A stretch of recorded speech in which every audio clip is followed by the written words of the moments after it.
हे आहेत गांजरे बाबा, ज्यांच्या शेतामध्ये आपण गोठ्यामध्ये हा सापाला पकडलाय. काय दिसला कसं काय चालू होतं काम? साफसफाई चालू होती कोट्याची. बर. हा, याचे जनावर राहतात आपले बर. 2 म्हशी. बर बर. तो बऱ्याच दिवसानं होता. बर. पण तो आज आढळला नाही आम्हाला. आता मी पसारा हे साफ करण्यापूर्वी आता या मामांना दिसला होतो. मामा म्हणे 1 मिनिट इकडे आहे म्हणे, बघा म्हणे काहीतरी आहे.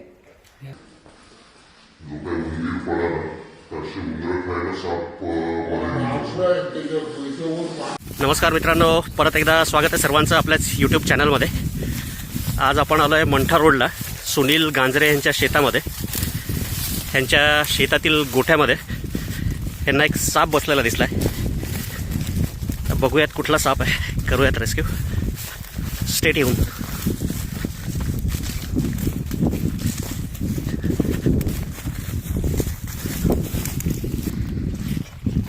काय पसरा काढणं चालू आहे वाटतं. कोपऱ्यामध्ये आला तो. कोपऱ्यामध्ये इथं बसलेला आहे. हा, कोपऱ्यामध्ये बसलेला आहे. किती मोठा आहे? चांगला मोठा.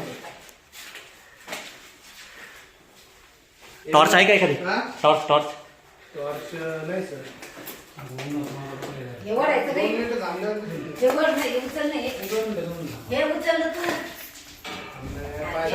नागच आहे हो. 2 मिनिट दाबला तू. शांत राहील.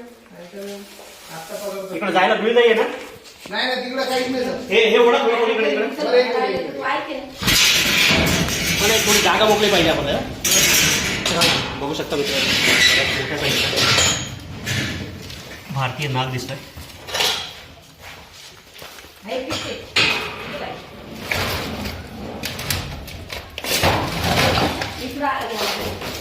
उंदीर एक पळाला आहे. असे उंदरं खायला साप मध्ये येऊन बसतात. काय गोठ्यात साफसफाई चालू होती का? साफसफाई चालू असताना एकदम अचानक दिसलाय म्हणून.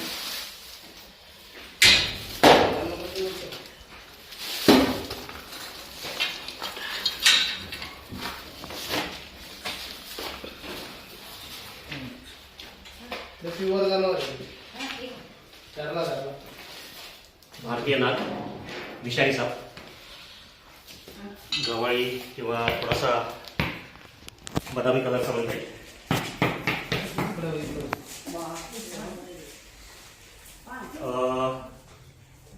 ते आपलं दादा तुम्ही या इकडून.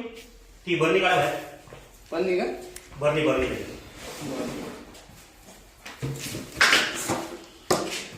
ठेव खाली. एक उभा घे तुझ्या.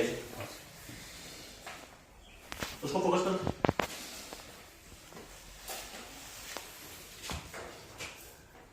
गरमीच्या पिरियडमध्ये साप थोडीशी थंड जागा शोधतात आणि असंही आत्ता आपण बघितल्याप्रमाणे जो काही उंदीर पळाला तर असे उंदरं खायला साप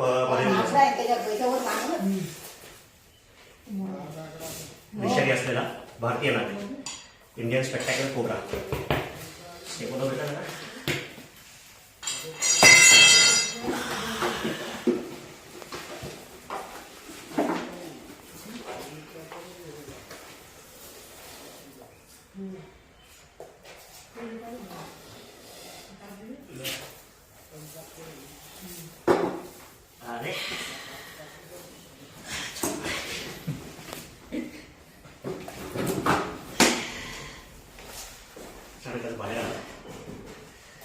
बरेचसे लोक सजेस्ट करतात की याच्यासाठी तुम्ही सॅक वगैरे वापरा म्हणून, पण ग्रामीणमध्ये सॅक वापरणं थोडंसं रिस्की झालं. बऱ्याच वेळेला त्या सॅक उंदर कुरतडून टाकतात. थोडीशी रिस्क आहे त्याच्यामध्ये, पण जे अवेलेबल संसाधनं आहेत आणि ज्या सोप्या पद्धती जातात त्यामध्ये हे सगळे काम करायचं आमचे प्रयत्न आहे.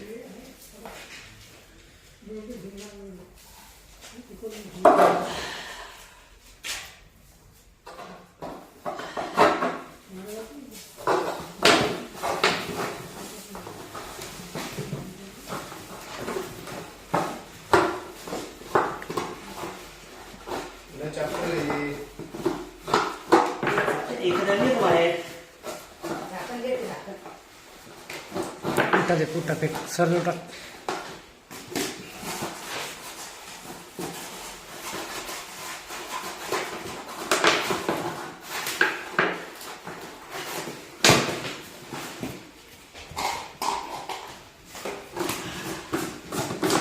झाला आहे मित्रांनो सक्सेसफुली रेस्क्यू. शेजारी चालू आहे आहेत तिथे याला सोडून देण्यात येईल. हे आहेत गांजरे बाबा ज्यांच्या शेतामध्ये आपण गोठ्यामध्ये ह्या सापाला पकडलाय. काय दिसला कसं काय चालू होतं काम? तर हे साफसफाई चालू होती कोट्याची. बर हा याच्यात जनावर राहतात आपले बर. 2 म्हशी. बर बर तो बरेच दिवसांत होता बर. पण तो असा आढळला नाही आम्हाला. हम्म.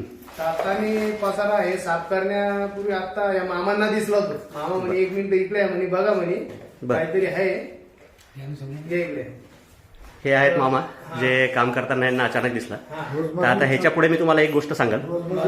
कुठलंही शेतात काम करताना कुठल्याही अडचणीचं सामान उचलताना पहिले सामान हलवायचं. हा कारण आता तुम्ही बाबा किती वर्षाचे आहेत तुम्ही? 65 वर्षाचा. आतापर्यंत कधी असं घडलं का की साप चावला किंवा साप दिसला किंवा सापाने तुमच्यावर हल्ला केला? कुठलाही साप स्वतःहून कधीच हल्ला करत नाही. जर त्याच्या अंगावर चुकून पाय पडला तर साप 100% चावतो. दुसरं असं अडचणीचं जे सामान आहे तुमचं ह्या सामानामध्ये तिथं जर साप लपून बसलेला असेल आणि जर डायरेक्ट तुम्ही त्याच्यात हात घातला तर घाबरून साप चावतो. हा तर आता जे काही आहे ते आता आरामाने करण्याऐवजी आधी सामान हलवून घ्यायचं. म्हणजे काही असेल तर ते आपल्याला इशारा देतं की बाबा मी इथं बसलेलो आहे म्हणून. त्यांना इशारा कळाला सर. त्यांना बोलवले त्यांनी. म्हणे मी आलो त्यामध्ये सर जाणारच नाही म्हणलं पॅक आहे आपलं. ते म्हणे जाऊ शकतो म्हणे. जास्त महादेवाची भक्ती. मी हात दिला नाही मारत बी नाही कसा जाऊन नाही, भक्ती आपली तिथं करायलाच पाहिजे. आणि वरतून पण नाही पण वरतून त्याला असं सपोर्ट असेल काही तर झाड वगैरे असेल तर येऊ शकतो. झाड लिंबाचे खिंड असली त्याच्यात हो साप येतो. नाही आणि आता तुमचा दरवाजा सुद्धा बऱ्याच वेळेला उघडा असतो ना तर त्याच्यामधूनही मध्ये येऊन बसतो. तर आता मी सांगितल्याप्रमाणे एक शेतात काम करताना कंपल्सरी पायात बूट घालायचे. गमबूट जे पोटरीपर्यंतचे जे बुट असतात. कारण त्याच्या अंगावर पाय पडल्यावर साप कुठं चावतो? घोट्यापासून पोटरीपर्यंतच्या जागेला. त्याच्यामुळे पायात कंपल्सरी बूट घालून यायचं. हा त्याच्याशिवाय शेतात वावरायचं नाही. कारण ही त्यांची जागा आहे. भले सातबारे तुमच्या नावावर आहेत पण रान त्यांचं आहे दादा. तुम्ही जिवंतपणे आहेत तोपर्यंत तुमच्या नावावर सातबार आहे. नंतर आहे का? त्याच्यामुळे हे आपण राखणदार आहे त्याचे. मालक म्हणा तुम्ही एका दुसऱ्या दृष्टीने मालक झाले पण रान जे आहे हे जनावरांचं आहे. ह्यांच्यासोबत आपल्याला कसं राहायचं. आणि आपसुकच तुमचे उंदर खाऊन हे साप मदतच करतात ना. आणि अंगावर पाय पडल्यावर चावतात. तेवढ्या गोष्टीची आपल्याला काळजी घ्यावी लागेल. त्यांच्यासोबत कसं राहता येईल ह्या गोष्टीचा आपल्याला थोडासा विचार करावा लागेल. आपला सर मित्रच आहे ना सर. हो नाही मित्र आहेच आहे. प्रश्न देते आपल्याला त्याने काही आपल्याला 2 जनावर आपल्याला कोणाला धोका दिला नाही. बरोबर आपण त्याला काय करायचं. बरोबर बरोबर. चला काळजी घ्या. सुरक्षित राहा. धन्यवाद. धन्यवाद सर. धन्यवाद.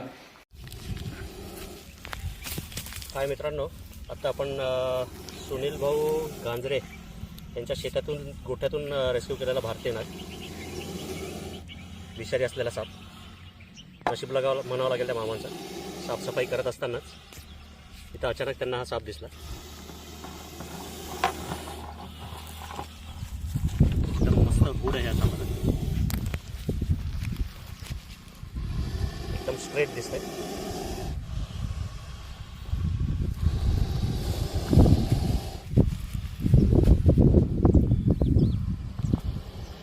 चिडल्यानंतर फणा काढतो साप. स्वतःला मोठा दाखवण्याचा प्रयत्न करतो. फुसफुस करतो. सब अडल्ट आहे. बघू शकता त्याच्या हुडवर स्पेक्टॅक्युलर मार्क सुद्धा दिसतोय पुसटचा.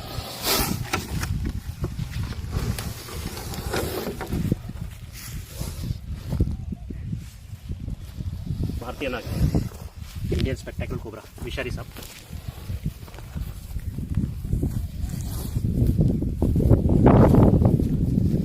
जीवात मित्रांनो सोडून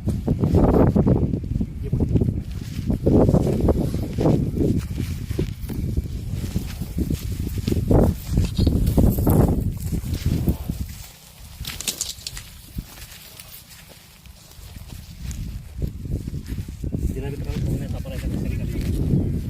तर व्हिडिओ व्हिडिओ आवडला, काम जर आवडत असेल तर लाईक करा, अजून सबस्क्राईब केलेलं नसेल तर सबस्क्राईब करा आणि कमेंट करायला विसरू नका. धन्यवाद.